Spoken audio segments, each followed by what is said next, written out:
Hey, welcome while we read about Henry David Thoreau. And Henry David Thoreau was a leading transcendentalist born July 12th, 1817, died May 6th, 1862. So Henry David Thoreau is best known for his book Walden about simple living in natural surroundings and his essay Civil Disobedience, which was originally published as Resistance to Civil Government, which was an argument for disobedience to an unjust state. You see this little 2 right there? It means we should look at the bottom here. Civil disobedience is the refusal to obey laws or to pay taxes and fines as peaceful form of political protest. It sounds a lot like Martin Luther King Jr. or Mahatma Gandhi. Well, that's because this is the guy who inspired them. This is the guy that wrote all that stuff down that they used whenever they did the great things they did.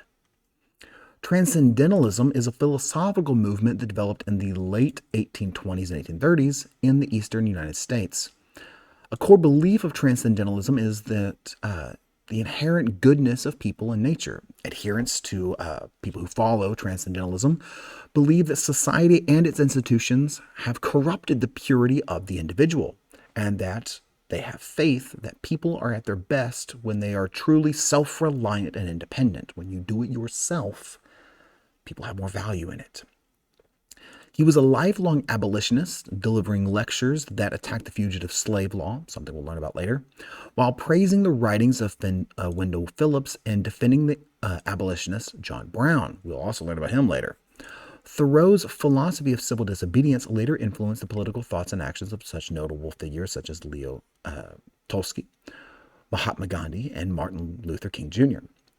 During the Mexican-American War, as part of Manifest Destiny, he was sentenced to prison for refusing to pay taxes because he knew those taxes would be used to pay for the war effort. And he didn't think that it was right to be fighting a war for territory when Mexico didn't really do that much wrong.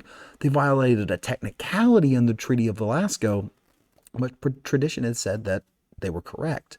And so he didn't agree with all this.